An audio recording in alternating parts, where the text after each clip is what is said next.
Waziri wa mambo ya ndani ya nchi Patrobas Katambi amewataka wananchi kuwa makini na kauli za baadhi ya watu ambazo ni za upotoshaji zenye lengo la kuondoa uelewano baina ya wananchi. Ametoa kauli hiyo wakati wa ziara ya kikazi mkoani Songwe, ambapo mawaziri wako mikoa mbalimbali kufuatilia na kukagua miradi na ahadi zilizotolewa kwa wananchi na wapiga kura wakati wa kipindi cha kampeni za uchaguzi na kufuatilia fedha za serikali zilizopelekwa maeneo mbalimbali nchini, lengo ikiwa ni kupeleka maendeleo kwa wananchi. Aidha, amemwagiza mkandarasi anayejenga barabara ya Ruanda Nyimbili Itumba kilomita 76.67 na ya Mahenje Hasamba Viwawa kilomita 31.9 na Ruanda Idiliwi yenye urefu wa kilomita 20 kukamilisha mradi huo kwa wakati baada ya muda aliopewa awali kushindwa kutumia kikamilifu. Gharama ya mradi huo unagharimu kiasi cha bilioni 45 ambao unajengwa kwa kiwango cha lami.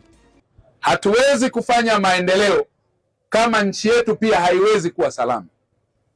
Mnafahamu nchi yetu, Jamhuri ya Muungano wa Tanzania, ni nchi huru, ni nchi ambayo ina mfumo ambao umefungamanishwa kikatiba. Nchi yetu inaongozwa kwa mujibu wa sheria. Hakuna mtu aliye juu ya sheria. Nchi yetu inaongozwa kwa taratibu ya sheria, taratibu na kanuni zilizotungwa kwa mujibu wa katiba. Kwa utaratibu huo, ndugu zangu wananchi, kila mmoja anayo haki, na haki ya kila mmoja inalindwa na serikali, na haki mojawapo ya msingi ni haki ya kuishi. Haki nyingine ya msingi ni haki za kiuchumi, haki za kisiasa na haki za kiutamaduni. Hili jukumu sisi serikali tumeendelea kulisimamia kwa wivu mkubwa.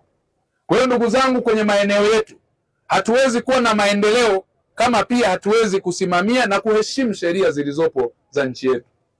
Natambua wapo watu wengi watakuja kuwapotosha na wapotoshaji hawakosekani, lakini kabla ya kupotosha, yule mpotoshaji anayesema atafanya vizuri, muangalie kwanza kama yeye amemaliza matatizo hata ya familia yake. Jiulize pia kama yeye, hata kama anatoka kwenye chama chochote, angalia hicho chama kwanza, maendeleo ya chama chenyewe kimewafikia wananchi mpaka vijijini.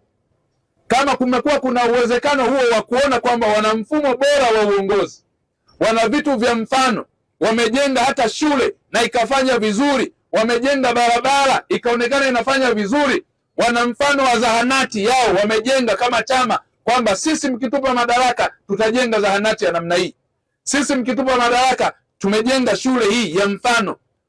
Shule hii ya mfano mkitupa madaraka itakuwa kielelezo cha mambo mazuri ambayo tutayafanya kadri mnavyoona. Lakini tumekuwa na uchochezi mwingi, tumekuwa na upotoshaji wa taarifa. Ndugu zangu, nchi yetu hii ni moja. Nchi yetu hii sisi viongozi lazima watuunganishe, na nchi yetu hii lazima tuangalie na kukerwa na changamoto za wananchi na tuwe na wajibu wa kutatua changamoto zao. Kwa hiyo ndugu zangu, wapo watu tunafahamu hawawezi kukosekana kwenye wengi ambao watakuja kupotosha. Utasikia Mama Samia hili, Mama Samia lile, asunga hili, asunga lile.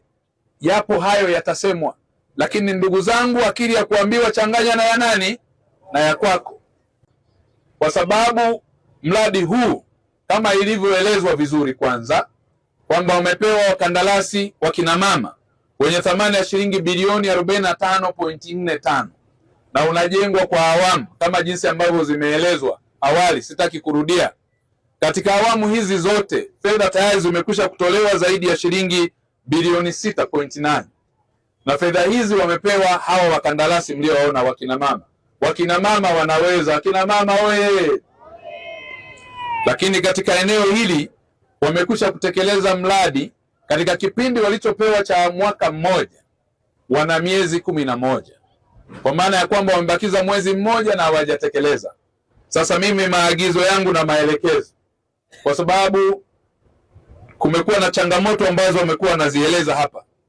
La kwanza, ikiwa kasi itakuwa hii ya mradi huu, mpango ulikuwa mwaka mmoja na sasa ni miezi 11, tuko 38.5% ya mradi.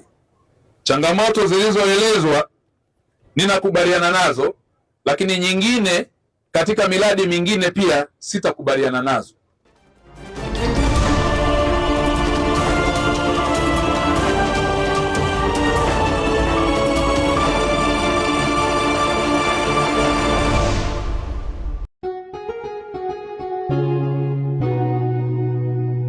Sako Media, tunaangazia maisha, tunaandika kesho.